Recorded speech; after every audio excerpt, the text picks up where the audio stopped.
Fibonacci retracement is one of the most powerful tools used by professional swing traders to identify high-probability entry and exit points. In this video, you'll learn how to use it correctly. We're going to unpack exactly how you can leverage these specific levels to plan your entries, set your stop losses, and map out highly profitable targets without all the guesswork. No more buying at the very top or panicking at the bottom. We are literally replacing emotion with mathematics here. Here is our masterclass blueprint for today. We'll start with the core concepts, move into drawing retracements correctly, layer in some advanced strategies, plot our extension targets and exits, and finally, lock in our risk management. Let's just dive right in.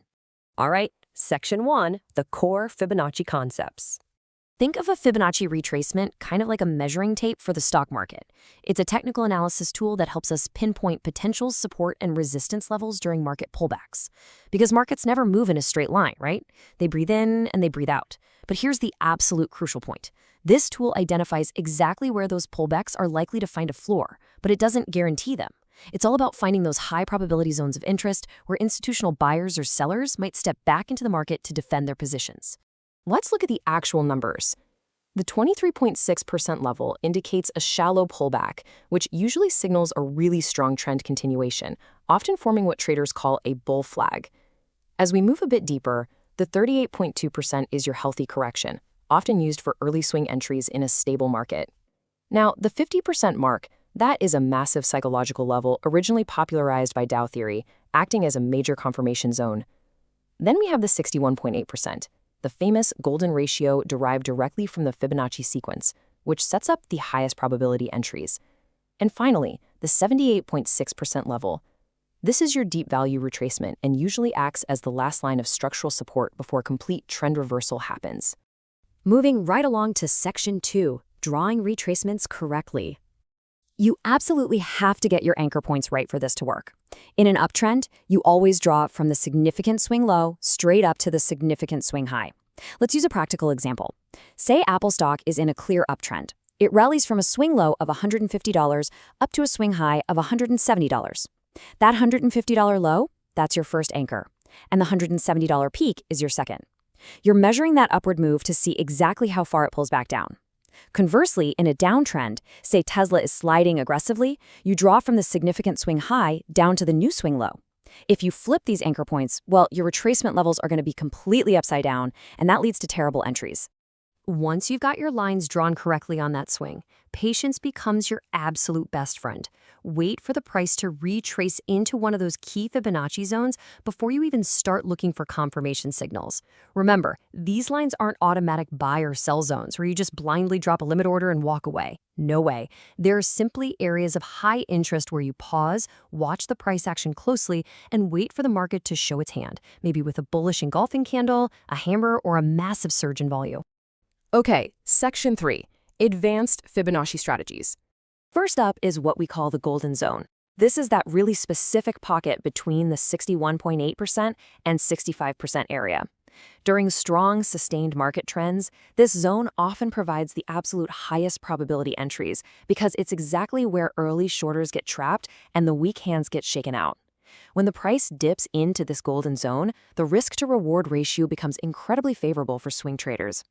If you're finding this guide helpful, don't forget to like this video, share it with fellow traders, and subscribe to Stock Baba for more practical stock market education every week. All right, let's keep building on this. Now, the real magic happens with Fibonacci Confluence. Confluence is basically just the process of stacking evidence. A Fibonacci level on its own is good, sure, but a Fibonacci level that aligns perfectly with horizontal support or a previous breakout level, that is great. Back to our Apple example. If Apple pulls back to its 61.8% level and that exact price also happens to be where the 50-day exponential moving average is sitting, boom, you now have two major technical forces acting as a floor. When you overlay indicators like the EMA or RSI and look for volume spikes paired with bullish candlestick patterns right at your Fibonacci level, you are building a bulletproof case for your trade setup. Another really advanced tactic is multi-timeframe analysis.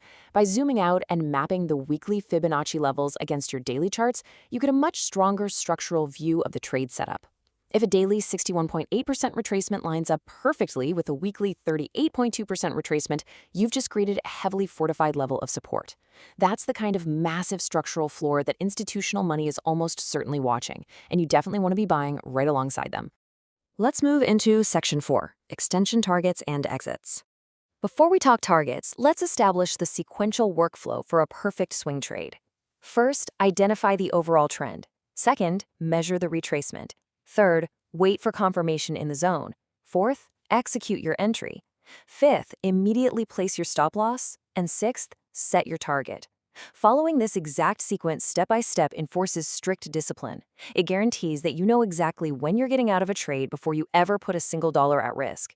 It keeps your emotions completely out of the plan. So, what about those targets? The main extension targets are the 127.2%, the 161.8%, and the 261.8% levels. Once the price bounces off your initial retracement level and resumes its original trend, breaking past the previous high, these extensions act as a reliable mathematical roadmap. Instead of just guessing where the rally might run out of steam, you use these exact extensions to estimate logical profit targets in advance. So if our Apple trade successfully bounced off the $160 mark, the math might project the 127.2% extension exactly at $175, giving you a precise calculated area to lock in your gains. Finally, Section 5, Managing Risk and Mistakes. Strict capital preservation is what separates the professionals from the amateurs. The golden rule here, risk only 1% to 2% of your total trading capital per swing trade. Furthermore, always place your stop losses slightly beyond the invalidation levels. A major trap beginners fall into is placing their stops exactly on the Fibonacci lines. Seriously, don't do it. Algorithms and market makers know exactly where those obvious levels are. Prices will frequently pierce the line just enough to trigger those tight stops, it's a classic stop hunt, before reversing right back in the intended direction.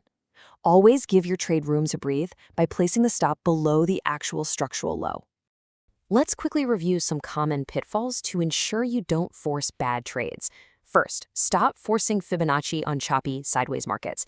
It is a trend-based tool, guys. If there is no clear trend, the levels are completely meaningless. Second, never ignore the overall trend direction of the broader market. Don't try to catch a falling knife in a market crash. Third, entering blindly without candlestick or volume confirmation is just a recipe for disaster. Let the price action actually prove the level is holding.